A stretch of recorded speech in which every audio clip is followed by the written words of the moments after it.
Hello guys, welcome to drama వీస్ in Telugu. ఇప్పుడు నేను చెప్పబోయేది గామి మూవీ రివ్యూ అన్నమాట. గామి మూవీ రివ్యూలోకి వెళ్ళే ముందు మన ఛానల్ ఫస్ట్ టైం చూసి సబ్స్క్రైబ్ చేసుకోండి, లైక్ చేయండి, షేర్ చేయండి, కామెంట్ చేయండి. ఇంకా రివ్యూలోకి వెళ్తే ఈ మూవీ నాకు ఎలా అనిపించిందంటే ఓకే అని కూడా అనిపించలేం మరీ. అంటే మీరు విశ్వక్సేన్ ఫ్యాను ఇలాంటివి చూస్తానంటే ట్రైలర్ చూసి థియేటర్కి వెళ్ళిపోండి. ఒక్కసారి చూడగలరు ఇలాంటి సినిమాలు ఒకవేళ ఫ్యాన్ అయితే. అది కూడా కాకపోతే ఈ సినిమా చూడడం వేస్ట్ అంటాను నేను. నాకు పూర్తి రివ్యూలోకి వెళ్ళే ముందు ప్లాట్ చెప్తాను వినండి. ప్లాట్ వచ్చేసి ఒక ముగ్గురు కథలు సైమల్టేనియస్గా నడుస్తూ ఉంటాయి. ఒక పక్క హీరో కథ, ఇంకో పక్క ఒక తల్లి కూతురు కథ, ఇంకో పక్క ఇద్దరు జైల్లో కథ. ఈ కథలన్నీ ఏంటి, అసలు మంచు పర్వతం దగ్గర ఏం చేస్తున్నారు, ఇవన్నీ మీరు మూవీలో చూస్తారు. ట్రైలర్ చూసి వెళ్ళండి, లేకపోతే వేస్ట్. ట్రైలర్ నచ్చితే మూవీ నచ్చుద్ది, లేకపోతే లేదు. చూసుకోండి. విశ్వక్సేన్ ఏదో పెద్ద రోల్ అనుకున్నాం, కానీ విశ్వక్సేన్ రోలే చాలా తక్కువగా ఉంది మిగతా వాళ్ళ మీద.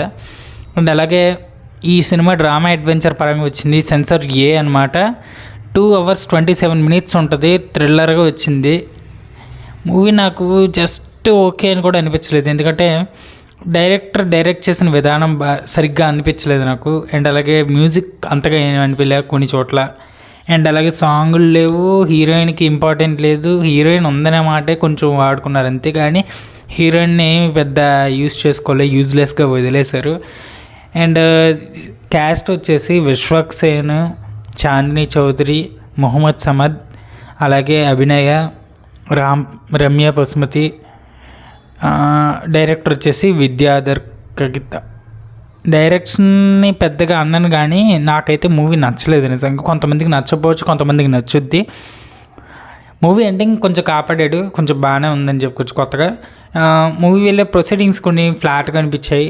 అండ్ అలాగే ల్యాగ్లో అనిపించింది మూవీ కూడా. 2 గంటల 20 నిమిషాలు ఉన్న అదేదో పెద్ద ల్యాగ్లో అనిపించింది. అదైతే నాకు అస్సలు నచ్చలేదు నిజంగా. దీనికి IMDb వాళ్ళు 6.9 అయితే ఇచ్చారు 10కి. టైమ్స్ ఆఫ్ ఇండియా 2.85 అయితే ఇచ్చారు. నేనైతే 5 ఇస్తాను ఈ సినిమాకి 10కి. నాకు మరీ అంత నచ్చలేకేసి నిజంగా చెప్తున్నాను. నాకు దీని మీద ఇంకోటి ఏదో వచ్చింది మొన్న, ఆ సినిమా అయితే బాగుంది. దీని మీద అదైతే నాకు నచ్చింది. కొరియన్ సినిమా ఏదో చూసినట్టున్నాం మొన్న.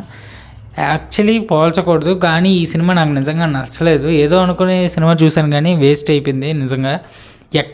ఎప్పుడు అయిపోద్ది, ఎప్పుడు బయటకు వచ్చేద్దాం అనుకున్నాను నేను థియేటర్ నుంచి, నిజంగా అనుకున్నాను.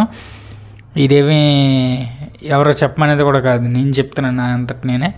అండ్ ఇంతటితో ఈ రివ్యూని అయితే ముగిస్తున్నా. ఇంకెక్కువసేపు ల్యాగ్ లేదు, మాటలు వద్దు.